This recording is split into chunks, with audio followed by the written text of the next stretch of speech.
Hey guys, I'm picking up where my last video left off and updating you guys on my 8-month side quest. There are some juicy details inside, let's get into it.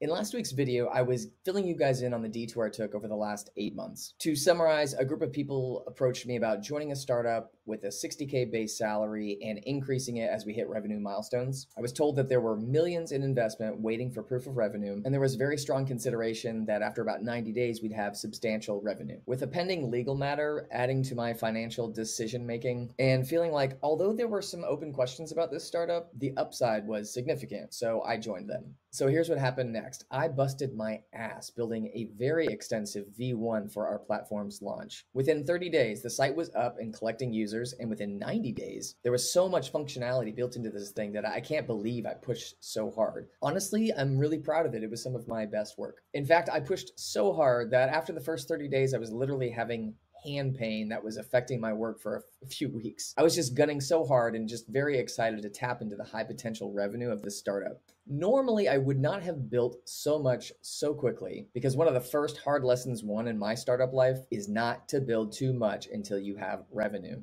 Why?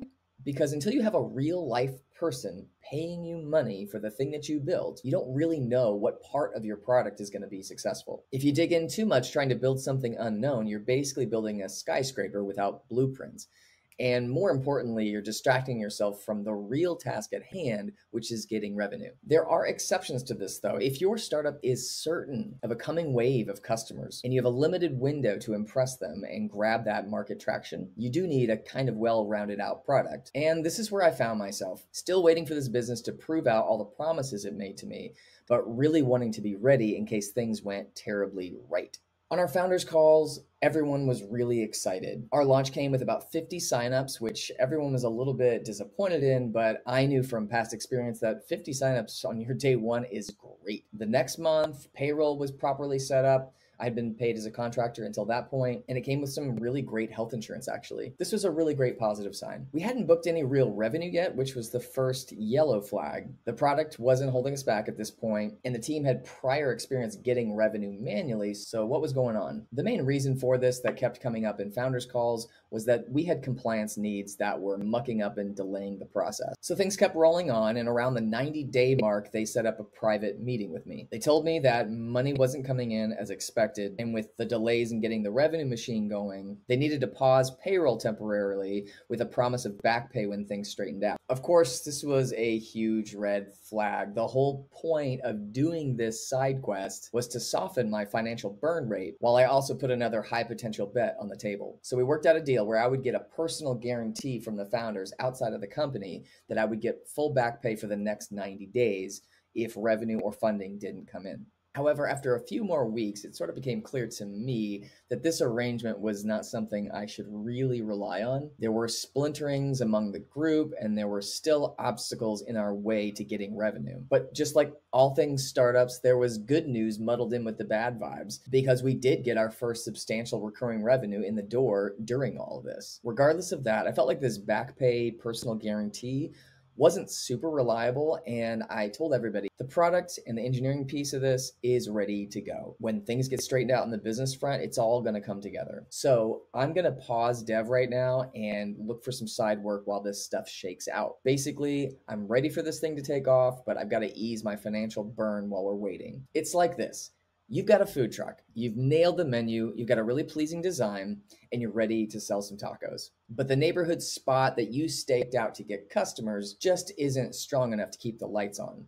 And then someone comes to tell you that there's an incredible food truck festival 2,000 miles away. You're not only going to find hundreds of customers, but it's a trend-setting festival, and you're going to be able to establish your brand and jumpstart the growth of your business. So even though driving thousands of miles out of your way is a major effort and takes you away from the daily work of your business, it seems worth it, so you go. And when you finally get there, after days of hard driving and high gas costs, you come to find out that the festival didn't meet their funding goal and couldn't put the show on at all. While all of this was bad news, it wasn't a devastating shock to me. And that's simply because I've done startups for so long. This is not new.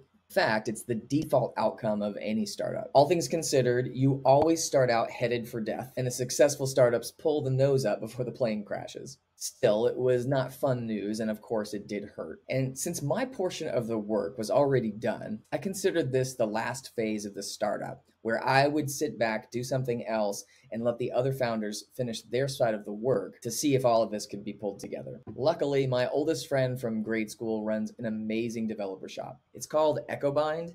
And if you're looking for an amazing, high quality dev shop to get your dev done for your startup or your company, I highly recommend it. In fact, if you want to chat with me, I'll hop on a Zoom call with you and try to guide the process. Anyway, my friend and I have worked together before, and I was able to join his team pretty quickly as a contractor to help improve my financial situation while I ride all this stuff out. Switching from a startup role where you have every job under the sun to a pure engineering role was a really nice change of pace. And it'd been a while since I'd been working on a dev team like this, so it really flashed me back to my days running dev at Mailshake. It was nice. It also put a huge sigh of relief on the whole financial burn rate problem. It let me calm my nerves while I still had a chance for the startup to pull through, and we'd finally be on our way to some serious growth. By December, it was over.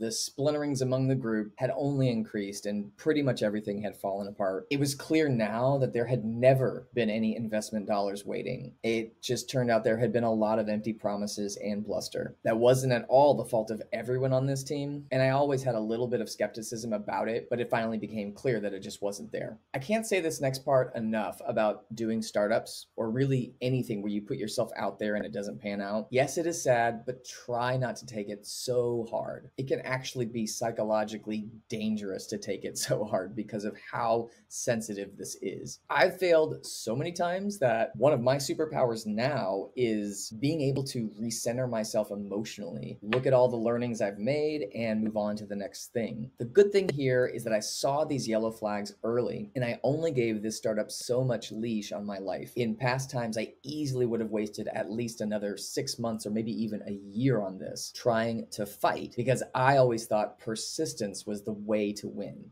Truth is, persistence is crucial, but smart expectations and being able to see when you're at a dead end is hugely important. So what now? Well, I've had a blossoming relationship with my friends at this dev shop. It's giving me stability and a way to feel connected. Dropboard continues to grow passively without any real effort on my part. It's now past 3.5K in monthly revenue, and January's growth has been really promising. I also just finished building a brand new app that I'll talk about soon. I'm hoping to kind of repeat the success of Dropboard and put a second iron in the fire. If it takes me 3 to 4 apps to reach that 15K of monthly recurring revenue, then that's how it is. At that point, I'll have living expenses covered after taxes, and that'll give me a proper footing to work on boosting the revenue from these apps. Right now, without these apps covering my living expenses, there's too much of a need to focus on financial burn for me to take the right time to do growth experiments. And as I've said before on this journey, everything leads to everything. From the efforts of this year, I've had multiple opportunities for me to join a startup, and I'm in the process right now of evaluating them. Almost every single thing I've worked on in my entire startup career has led to the next thing. It's actually kind of beautiful that way.